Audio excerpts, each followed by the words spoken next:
નડિયાદ ઝલક પેટલાદ રોડ ઉપર ઝલક હોટલથી ડેરી રોડ એટલે કાળકા માતાના મંદિર સુધી જવાનો રોડ લગભગ આજથી 1 વર્ષ અને 5 મહિના પહેલા એટલે કે 19/1/2024 આ રોડ બનાવવા માટેનું ખાતમુહૂર્ત કરી દેવામાં આવ્યું હતું।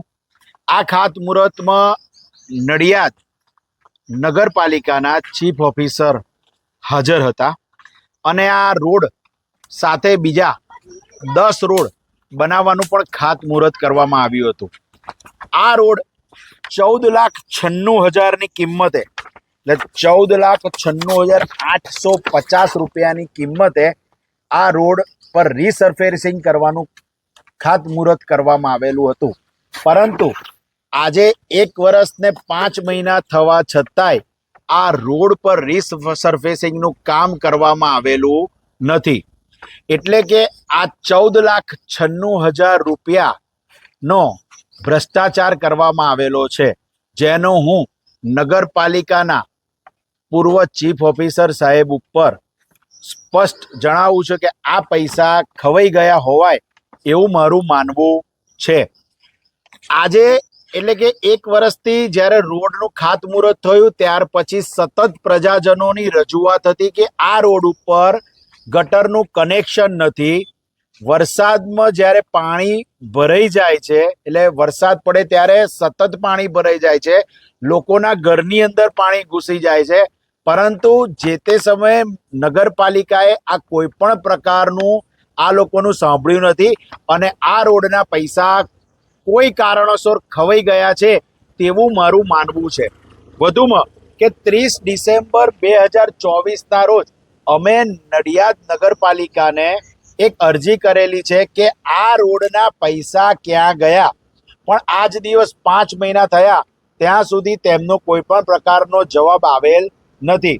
વધુમાં 1/1/2025 મહાનગરપાલિકા થઈ ત્યારબાદ પણ આ રોડના લોકોની સુખ શાંતિમાં વધારો થાય તે માટે પણ કોઈ પણ પ્રકારના પ્રયત્ન કરવામાં આવ્યા નથી।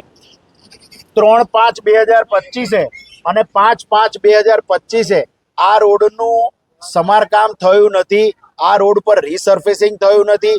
આ રોડ ઉપર જે પાઇપલાઇન નાખવામાં આવેલી છે તે પાઇપલાઇનમાં જે પૂરવામાં આવી તે પણ સરખું પૂરવામાં આવેલ નથી, એટલે ચોમાસામાં તકલીફ પડે તે માટે મહાનગરપાલિકામાં આ રોડના રહીશોએ વારંવાર રજૂઆતો કરી છે, ગયા છે, પરંતુ મહાનગરપાલિકા દ્વારા આ રોડના રહીશોની અવગણના કરવામાં આવે છે।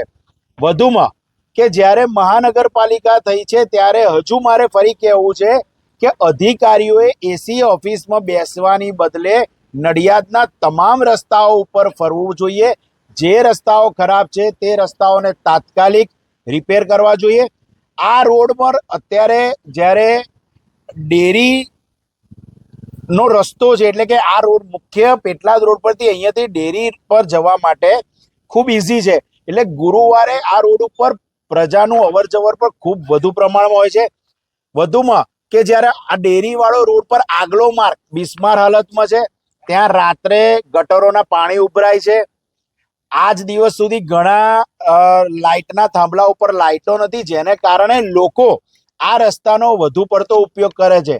તેમ છતાં મહાનગરપાલિકા દ્વારા આ રોડના રહીશોની અવગણના કરવામાં આવે છે। આ લોકો એડવાન્સ ટેક્સ ભરે છે, છતાં પણ કોઈ પણ પ્રકારની આ નડિયાદ ભાજપા દ્વારા અને મહાનગરપાલિકા દ્વારા આ રોડના લોકોના વિકાસ માટે કોઈ પણ પ્રકારનું કાર્ય કરવામાં આવ્યું નથી અને આ રોડ ઉપર 14,96,000 રૂપિયા જે પાસ કરવામાં આવ્યા હતા તે ક્યાં ગયા એવું હું આ મહાનગરપાલિકાના અને તત્કાલીન ચીફ ઓફિસર એવા ડેપ્યુટી કમિશનર સાહેબને પૂછવા માંગુ છું, પણ મારો આક્ષેપ છે કે આ પૈસા ખચવાઈ ગયા હોવા જોઈએ।